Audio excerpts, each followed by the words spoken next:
नमस्कार, सादर प्रणाम। मैं doctor Om Prakash Mishra, the Sanket live से आज हम उत्तर प्रदेश की उठापटक उत्तर प्रदेश की राजनीति पर चर्चा करने वाले हैं। क्या उत्तर प्रदेश में सब कुछ सही चल रहा है? सब कुछ व्यवस्थित चल रहा है? सब कोई दूध का धुला है और पूरे उत्तर प्रदेश के हर घर में दूध भात खाया जा रहा है? इस पर चर्चा करते हैं। उत्तर प्रदेश के मुख्यमंत्री योगी आदित्यनाथ जब भी संकट में उनके ऊपर आता है, वो अपनी ताकत किसी न किसी बहाने केंद्रीय नेतृत्व को दिखा देते हैं। ये उनका इतिहास है। 2024 के लोकसभा चुनाव याद करिए, पूरी तरह से ये हवा बन चुकी थी कि अगर भाजपा यहां बहुमत की सरकार बना ले गई तो योगी आदित्यनाथ को हटा दिया जाएगा। क्या हुआ? बहुमत नहीं मिला। योगी आदित्यनाथ जी ने अपनी शक्ति का एहसास करा दिया केंद्रीय नेतृत्व को, खासतौर से गृह मंत्री अमित शाह जी को। इस समय फिर योगी आदित्यनाथ जी के सामने संकट के बादल मंडराने लगे। हवा ये चलाई गई कि हटा दिया जाएगा। एक बार फिर करणी सेना सामने आ गई। अब करणी सेना का जब जिक्र हो रहा है तो आप कहेंगे कि नहीं भाई, करणी सेना से और मुख्यमंत्री जी से तो कुछ लेने देना नहीं। मैं भी कह रहा हूं लेना देना नहीं। मामला तो वो राणा सांगा का था। समाजवादी पार्टी के जो सांसद हैं राज्यसभा में, उन्होंने एक बयान दिया था राणा सांगा को लेकर, और उस पर करणी सेना के लोगों को या क्षत्रिय समाज को लगा कि ये उनके पूर्वजों का अपमान है। निकल पड़े वो फिर तलवारें लेकर, लाठी जो लपेटे में आया उसको लपेटते गए। कहा ये जा रहा है, इसका कोई मेरे पास सबूत नहीं, न कोई वीडियो, कि उन्हें सत्ता का संरक्षण प्राप्त था करणी सेना के लोगों को, इसलिए इतनी तलवारें लहराई गई। अच्छी बात है। लोकतंत्र में विरोध प्रदर्शन का सबको अधिकार है, हमको भी आपको भी, लेकिन एक संविधान के दायरे में रहकर। लेकिन जिस तरह की घटनाएं घटित हो रही वो ठीक नहीं। आगरा में करणी सेना ने अपनी ताकत दिखाई वहां के सांसद के खिलाफ। कहा जा रहा है लाखों की संख्या में लोग वहां आए। ये सच है कि वहां कोई अप्रिय घटना नहीं घटी, लेकिन अगर तलवार की चपेट में लोग आ जाते तो क्या होता? और फिर भाई, कानून सबके लिए एक होना चाहिए। हम अगर सड़क के ऊपर डंडा लेकर प्रदर्शन करें या चाकू लेकर प्रदर्शन करें तो आप हमको परमिशन नहीं देते। परमिशन की बात करते करते एक घटना आ गई मध्य प्रदेश के गुना की। भाजपा नेता हनुमान जयंती पर जबरदस्ती यात्रा निकाल दी। कोई परमिशन नहीं, नो परमिशन। सुन लीजिए एसपी साहब वहां क्या कह रहे हैं। दो पक्ष में विवाद हुआ, करनीगंज जुलूस को निकालने के लिए पथराव भी किया गया सर, तो क्या जानकारी प्रथम दृष्टया क्या लग रहा? वो जुलूस वहाँ से निकल रहा था जिसकी कोई परमिशन नहीं ली गई। मेरी एसडीएम मैडम से बात हुई थी, उसकी परमिशन न ली गई और ज़बरदस्ती वहाँ से निकाला जा रहा था। और एक खास समुदाय के धार्मिक स्थल के पास रोक करके नारेबाजी की गई, जिससे दोनों पक्ष के बीच में विवाद की स्थिति निर्मित हो गई। मैं खुद सीसीटीवी कैमरे पर उस समय देख रहा था। पथराव जैसी ऐसी कोई बात नहीं है और न ही किसी को कोई चोट वगैरह की अभी तक कोई सूचना है। दोनों पक्ष के जो भी है व्यक्ति हैं, जो प्रभुत्व रखने वाले व्यक्ति हैं, उनसे बात की गई है। अभी टोटल शांति है और लॉ एंड ऑर्डर कंट्रोल में है। सर फिलहाल एफआईआर के लिए अभी इनसे बात कर रहे हैं हम। अभी जैसा कि आप देख रहे हैं, आप स्वयं थाने में हैं, बात करके चीज़ों को पहले असर्टेन कर लें कि क्या घटना है, घटना के पीछे क्या कारण है, उसके बाद ही कोई विधि कार्रवाई की जाएगी। कोई परमिशन नहीं लिया गया लेकिन निकाल दी गई यात्रा। हो क्या रहा है? कभी इस पर भी चर्चा होगी? समाज को आप किधर ले जा रहे हैं? मैं बात कर रहा था राज्यसभा के सांसद रामजी लाल सुमन, उनके बयान को लेकर करणी सेना ने इतना बड़ा आंदोलन किया। अभी इसी के बीच बनारस पहुंच गए करणी सेना वाले। वहां के एक मिश्रा जी है नेता, उनकी वहां ठुकाई कर दी। ये सही है कि मैं ये पूरी तरह से स्पष्ट नहीं कर पा रहा हूं कि करणी सेना के लोग थे कि नहीं लोग थे, लेकिन जो पीटे गए, जो मारे गए मिश्रा जी, उनका कहना है कि करणी सेना के लोग थे। तो भाई ये क्या कर रहे हैं? कानून आप ही सब कुछ करोगे क्या? ये ठीक है कि उत्तर प्रदेश के मुख्यमंत्री योगी आदित्यनाथ को इस बात पर गर्व है कि वो क्षत्रिय समाज से आते हैं, अच्छी बात है, सबका अपना अपना एक समाज होता है, लेकिन सारे समाज संविधान के मुताबिक चलते हैं, ये भी तथ्य है। भारतीय जनता पार्टी के लोग अब ये कह रहे हैं कि हम ममता बनर्जी की सरकार को बर्खास्त करने की मांग की जा रही है, उनको घेरने की मांग की जा रही है। बहुत अच्छी बात, बर्खास्त कर दीजिए, लेकिन इससे पहले क्या मणिपुर में नहीं बर्खास्त होना चाहिए था? यहां तो 3 मरे, वहां तो कितने मरे, कोई हिसाब है उसका? लेकिन वहां डबल इंजन की सरकार थी। डबल इंजन को सिंगल इंजन कैसे मार देगा? जहां सिंगल इंजन की सरकार पश्चिम बंगाल में, तो यहां आप उनको घेर रहे हैं, उस समय आप खामोश रहे। तो जो ये सब हो रहा है उसके पीछे खास तौर से उत्तर प्रदेश में 2027 का विधानसभा चुनाव है और योगी आदित्यनाथ तब तक मुख्यमंत्री की कुर्सी पर आसीन रहे, इसकी व्यवस्था है। लेकिन जिस तरह करणी सेना ने ये सब किया है और जैसा कि आरोप है कि सत्ता के संरक्षण में किया है, उससे भारतीय जनता पार्टी को नुकसान होना तय है। ब्राह्मण समाज भी उद्वेलित है, आंदोलित है। मैं तो डर रहा हूं कि परशुराम जी के वंशज कहीं फरसा लेके सड़क पर न उतर पड़े। यद्यप ब्राह्मण समाज बुद्धि से लड़ाई लड़ता है, फरसे से नहीं, तलवार से नहीं, डंडे से नहीं, ब्रेन इस्तेमाल करता है। यद्यप उसका ब्रेन वॉश है इन दिनों, लेकिन लड़ता वो ब्रेन से। उम्मीद नहीं की जा सकती कभी फरसा लेके उतरेगा, लेकिन अगर उतर पड़े तो एक तरफ तलवार होगी, दूसरी तरफ फरसा होगा। मेरी तो इतनी बात समझ में आ रही है, सीधी सीधी लड़ाई जो है सवर्ण और नान सवर्ण के बीच चल रही है, जिसमें जो नान सवर्ण है यानी कि पीडीए जो है वो भारी होता जा रहा है। करणी सेना ज्यों-ज्यों उत्तर प्रदेश में सशक्त होगी त्यों-त्यों पीडीए मजबूत होगा। ये ऐतिहासिक तथ्य है और इसको आप सब लोग डायरी में नोट कर सकते हैं। चुनाव परिणाम बताएंगे अगर गर्मी इसी तरह बरकरार रही तो। लखीमपुर खीरी के एक नेताजी हैं, सब ये नौजवान नेता हैं जिनके घरों में खाने की व्यवस्था ठीक से नहीं, सड़क पर घूम रहे हैं। उन्होंने बयान दिया कि समाजवादी पार्टी के राष्ट्रीय अध्यक्ष अखिलेश यादव को गोली मार देनी चाहिए। मैं गोली ही मार दूंगा जाके अखिलेश यादव को, बोले आके। ये तो बड़ा बयान दे रहे हैं आप काफी, लेकिन गोली।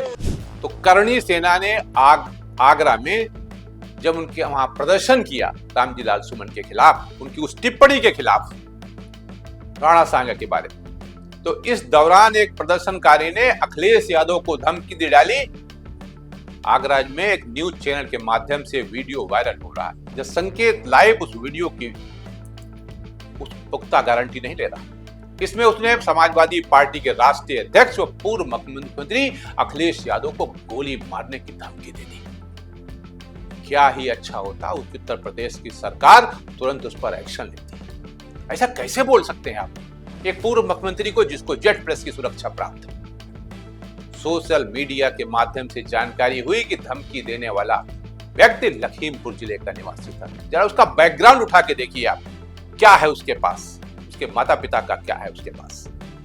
लेकिन नहीं, जो लोग अखिलेश यादव के गेट के 200 मीटर तक पहुंच नहीं सकते, वो बयान दे रहे हैं अखिलेश यादव को गोली मारने के। समाजवादी पार्टी के अध्यक्ष अखिलेश यादव ने करणी सेना को भाजपा की सेना बताते हुए कहा कि प्रशासन के इशारे पर आगरा में हिंसा का नंगा नाच हुआ था।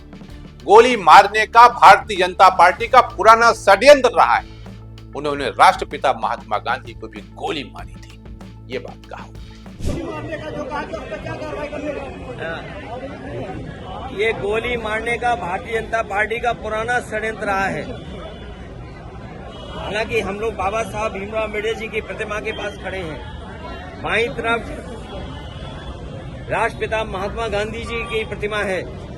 आपको पता होगा और जानते होंगे कि राष्ट्रपिता महात्मा गांधी को भी गोली मारी गई थी। ये वो लोग हैं जो हिंसा पसंद करते हैं, हिंसा को बढ़ावा देते हैं, ये तमाम वो लोग हैं। लेकिन हम सब वो लोग हैं जो बाबा साहब भीमराव अम्बेडकर के रास्ते पे चल करके और जो संविधान हमें रास्ता दिखाता है उस पर चल करके हमें समाज को और देश को नई दिशा देना चाहते हैं। और आज के दिन ये संकल्प लेते हैं कि जो सपना बाबा साहब भीमराव अम्बेडकर जी का था शोषित वंचित पीड़ित लोगों के लिए, पीड़ित परिवार के लिए, हम गाँव पहुंचा करके आम लोगों को जोड़ करके उनके सपने को पूरा करने का काम करेंगे। ये वो लोग हैं जो हिंसा पसंद करते हैं। अखिलेश यादव ने सोमवार को संविधान निर्माता डॉक्टर भीमराव अंबेडकर जयंती पर हजरतगंज में उनकी मूर्ति पर माल्यार्पण करने के बाद ये बात कही थी मीडिया से। इसी बीच समाजवादी पार्टी के राष्ट्रीय महासचिव एवं कौशाम्बी के मंझनपुर से विधायक इंद्रजीत सरोज ने कहा कि अगर भारत के मंदिरों में ताकत होती तो मोहम्मद गजनवी और मोहम्मद गौरी भारत नहीं आते, इसको लूटने का काम नहीं करते। इसका मतलब मंदिरों में ताकत नहीं थी। भारत देश का इतिहास है जो आज हमें नकली हिंदू बना के हमारे वोट का सौदा करते और राजपाट लेके हेलीकॉप्टर से चलते हैं। अगर भारत के मंदिरों में ताकत होती तो मोहम्मद बिन कासिम न आया होता। भारत के मंदिरों में ताकत होती तो महमूद गजनवी न आया होता। भारत के मंदिरों में ताकत होती तो मोहम्मद गौरी न आया होता और इस देश को लूटने का काम न किया होता। इसका मतलब मंदिरों में ताकत नहीं थी। अगर ताकत है तो सत्ता के मंदिर में ताकत है कि बाबा अपना मंदिर छोड़ करके आज सत्ता के मंदिर पर विराजमान है, हेलीकॉप्टर पर चलने का काम करते हैं। सीधे सीधे चैलेंज हो रहा है हिंदू बनाम, हिंदू को छोड़ दीजिए, ब्राह्मण ठाकुर बनिया को बनाम सारे लोग, सवर्ण बनाम दलित और पिछड़ा, ये एक किया जा रहा है। अगर ताकत होती मंदिरों में तो सत्ता के मंदिरों में, कि आज बाबा अपना मंदिर छोड़कर आज सत्ता के मंदिर में विराजमान हैं, ये जब ये कहना होगा इंद्रजीत सरोज का। ये सीधा सीधा उन्होंने मुख्यमंत्री योगी आदित्यनाथ जी के बारे में कहा। हेलीकॉप्टर चलने का काम करते वो इंद्रजीत सरोज जी समाजवादी पार्टी के दफ्तर में अंबेडकर जयंती पर आयोजित कार्यक्रम को संबोधित कर रहे थे। उनके इस बयान का वीडियो वायरल होने के बाद सियासी आरोप प्रत्यारोप तेज हो गए। उन्होंने कहा, हमें नकली हिंदू बनाकर हमारे वोट का सौदा करते हैं और राजपाट लेकर हेलीकॉप्टर से चलते हैं। जब रामायण, रामचरितमानस, महाभारत और गीता की रचना की गई उस समय भारत में शूद्रों को पढ़ने का अधिकार नहीं था। मतलब साफ साफ हो रहा है ना, सीधे सीधे लड़ाई सामने आ गई। उस वक्त भारत के अंदर व्यवस्था थी कि अगर आप पढ़ने की कोशिश करेंगे तो आपकी आंखें फोड़ दी जाएंगी, सुनने की कोशिश करेंगे तो शीशा पिघलाकर कान में डाल दिया जाएगा, अगर जीभ से उच्चारण करेंगे तो जीभ काट ली जाएगी। सार्वजनिक रास्तों पर चलने की इजाजत नहीं थी, कमर में झाड़ू, पैर में चिथड़े बांधकर चलना पड़ता था। उन्होंने कहा कि जिन्हें ये किस्सा कहानी लग रहा हो वह भी एक पिक्चर जारी हुई महात्मा ज्योतिबा राव फूले, उसे देख ले। डॉक्टर भीमराव अंबेडकर को श्रद्धांजलि देने के बाद सपा नेता ने कहा कि जय भीम के नारे की ताकत है कि वो 5 बार विधायक रहे और मंत्री भी बने। इस दौरान उन्होंने रामचरितमानस के रचयिता तुलसीदास पर आपत्तिजनक टिप्पणी करते हुए कहा कि उन्होंने शूद्रों के लिए भर भर कर गाली दी। ढोल गंवार शूद्र पशु नारी सकल ताड़ना के अधिकारी, ये पंक्ति है गोस्वामी तुलसीदास जी के लिखे रामचरितमानस की। इसकी परिभाषा अपने अपने ढंग से लोगों ने की, मुझे इतना ज्ञान नहीं उसकी परिभाषा करने का, लेकिन मैं बात कर रहा था इंद्रजीत सरोज की। उन्होंने कहा इस मुद्दे को एक बार स्वामी प्रसाद मौर्य जी ने भी उठाया था। मतलब साफ है, हर आदमी अपनी दुकान चला रहा। उत्तर प्रदेश के मुख्यमंत्री योगी आदित्यनाथ अपनी सीट को सुरक्षित कर रहे हैं, तो जो लोग सत्ता में नहीं है वो 2027 के चुनाव में जीतकर सत्ता प्राप्त करना चाहते हैं। सीधा सीधा ये गेम है और हम आप जैसे लोग पिस रहे हैं जिनके ब्रेन वॉश किए जाते हैं। इतिहास गवाह है कि आज वो जानने दीजिए, आजादी के बाद जवाहरलाल नेहरू जेल गए थे, मोतीलाल नेहरू जेल गए थे, सरदार पटेल जेल गए थे, एक से एक बैरिस्टर जेल गए थे। अब कोई नेता का लड़का कभी पिटते देखा आपने? किसी चौराहे पर धरना प्रदर्शन करते देखा आपने? जेल जाते देखा है? हाँ, गए हैं कुछ लोग, लेकिन आपराधिक मामलों में गए, पॉलिटिकल उसमें नहीं। देखा है आपने? नहीं ना। जेल कौन जाएगा? जेल हम आप छोटे लोग जाएंगे, धरना प्रदर्शन में हिस्सा हम लेंगे।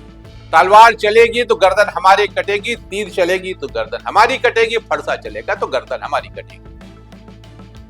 आपका कुछ नहीं, इन नेताओं का कुछ नहीं बिगड़ेगा। मेरा तो सभी गार्जियन से हाथ जोड़कर निवेदन है कि आप अपने बच्चों को संभालिए। कुछ हाथ नहीं लगने वाला, पूरी जिंदगी बीत जाएगी पार्टी के दफ्तर में दरी बिछाते बिछाते और पानी पिलाते पिलाते, कुछ भी नहीं मिलेगा। एक पार्षद भी नहीं बन पाएंगे, एमपी एमएलए छोड़ दीजिए आप, जो आज बड़ी बड़ी बातें कहते हैं पार्टी विद डिफरेंस की, उनके यहां भी कुछ नहीं मिलेगा। तो इसलिए इस सबसे बचे रहिए, चाहे करणी सेना हो, चाहे शिवसेना हो, चाहे कोई भी सेना हो। अपनी सीमाओं में रहकर विरोध करना अच्छा लगता है, लेकिन ये नहीं अच्छा लगता है कि किसी को गाली गलौज, घर पर कब्जा। अब कहां कहां कैसे कैसे बयान आ रहे हैं कि हमको छूट दीजिए, हम निपट लेंगे, ये तक बयान आ रहे हैं। लेकिन सरकार खामोश है। हम लोग क्या कर सकते हैं? समय की मांग यह है कि हम अपने को बचाएं। अभी एक नया मुर्दा आया है, रामजीलाल सुमन का एक बयान आ रहा है कि गड़े मुर्दे मत उखाड़ो, भारी पड़ेगा। अगर तुम ये कहोगे कि हर मस्जिद के नीचे मंदिर है, तो फिर हमें भी ये कहना पड़ेगा हर मंदिर के नीचे बौद्ध मठ है। अभी नया बयान आया, नया सिगोपा शुरू हो गया। कहां ले जाओगे इस प्रदेश को, उत्तर प्रदेश को? 2027 के चुनाव होते होते यहां दंगा न हो जाए, मुझे तो इसी बात का अंदेशा है, क्योंकि तलवारें दोनों तरफ से खींची। योगी आदित्यनाथ की सत्ता बरकरार रहे, इसके लिए वो प्रयास कर रहे हैं, अपनी सेना के बहाने, सेना के जरिए, अपने बिरादरी के जरिए। उधर केंद्र में बैठे हुए वेटिंग इन प्राइम मिनिस्टर की जो सीट है उसके वेट में इंतजार करते हुए वो इस चक्कर में है कि उत्तर प्रदेश में योगी आदित्यनाथ चुनाव हार जाएं। अगर यहां समाजवादी पार्टी और कांग्रेस के कॉम्बिनेशन की सरकार बन जाती है तो अमित शाह जी को कोई बहुत बड़ा नुकसान नहीं है। वो जानते हैं कि हमको चैलेंज नहीं करेंगे, लेकिन योगी आदित्यनाथ चैलेंज करेंगे। इस नाते खेल इसमें लंबा खिंच रहा है और बड़े बड़े खेल खेल रहे हैं, मर जाएंगे हम लोग। इसलिए बच के रहिए, इनकी चिकनी चुपड़ी बातों, जातिवादी और धर्मवादी बातों से दूर रहिए। जाति और धर्म का एक ऐसा नशा है, और इस नशे में सबसे ज्यादा अगर नींद में कोई है तो है ब्राह्मण समाज। उसको तो कुछ दिख ही नहीं रहा, उसको लग रहा है कि अयोध्या में मंदिर बन गया, हमारे दुख दर्द दूर हो गए क्योंकि राम राज्य आ गया। अरे भाई, चैरिटी बिगिन फ्रॉम होम। दीपक पहले घर में जलता है, उसके बाद आपकी योग्यता, आपकी क्षमता, आपकी कार्यकुशलता पर प्रश्न चिन्ह तब नहीं लगेगा जब आपकी नेक्स्ट जनरेशन कामयाब सामने खड़ी होगी। इसके पहले आप बेवकूफ की गिनतियों में गिने जाओगे। इस तरह उत्तर प्रदेश को भी क्या पश्चिम बंगाल बनाया जा रहा है? आपकी टिप्पणी की, आपके कमेंट की हमें प्रतीक्षा रहेगी, और आपके विचार आमंत्रित हैं इसको लेकर। अभी वहां कल ही परसों की बात है, प्रयागराज में एक दलित परिवार के साथ क्या हुआ, जिंदा जला दिया गया। कौन लोग थे वो? पता करिए ना, आपको मालूम हो जाएगा कि हम कहां खड़े। बनारस की वो घटना याद करिए, दर्जनों लड़के एक लड़की को उठा ले गए। ये जीरो टॉलरेंस की बात हो रही है। 23 लोग थे, लिमिट क्रॉस कर दिया। क्या हुआ? अभी तक टीमें गठित हो रही। एक किसी मुस्लिम युवक को पकड़ा गया, चूंकि वो टारगेट है।